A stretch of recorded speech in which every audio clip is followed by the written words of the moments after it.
yang mengotori malam hari hati insan. Ada 15 saya susun di dalam nazam. Hati tertutup akan sinar kebenaran.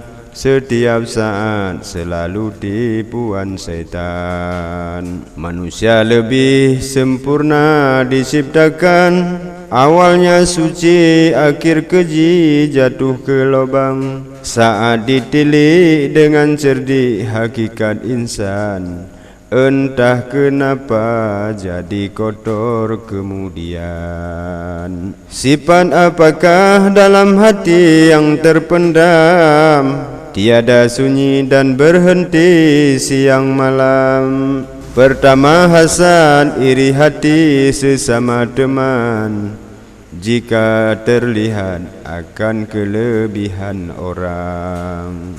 Dua haqad akan teman kedengkian. Tambah benci jika kawan berlebihan. Disitulah mulai naik ketegangan.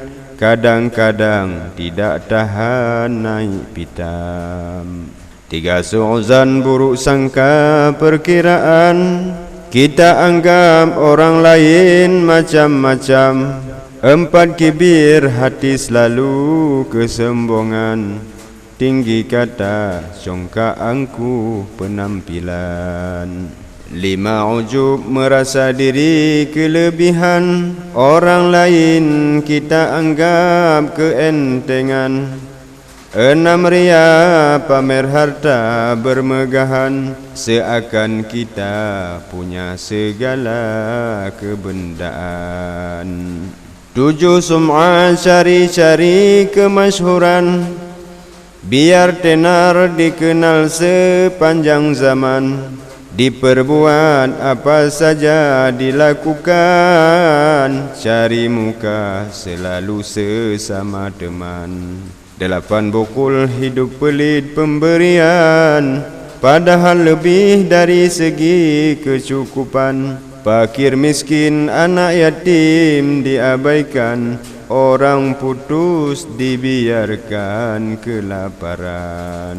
Duk maksiat tak tercatat pembukuan. Untuk agama 500 perincian. Nomor urut yang pertama penyebutan. Tambah bangga tak pernah rasa menyesal. Di hubbul mal kita hitung ke-9. Hidup mati cita-cita kebendaan.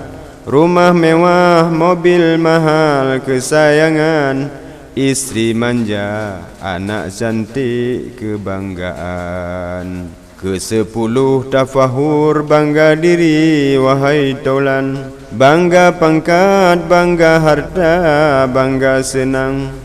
11 ghadab marah-marah kelakuan. Ini salah, itu salah bertentangan. 12 ribah tukang ufat siang malam. Orang lain tidak betul bertentangan. Ke-13 namimah bawa hasud pertentangan. Provokator penciptakan keributan. Ke-14 itu khizi pendustaan. Berbohongan tidak mau kejujuran. Yang terakhir ke-15 dalam nazam. Itu khianat ubah amanat perjanjian. Paling jujur kala saat berhadapan. Di belakang lain lagi perbuatan. Itu ciri orang munafik wahai taulan. Ingkar janji tak bisa suatu pegangan. Itulah penyakit dalam hati sesama insan. Kapan ada di dunia keadilan? Mana tempat hidup zuhud ketauladan? Uswatun laksana pantun atas mimbar. Jika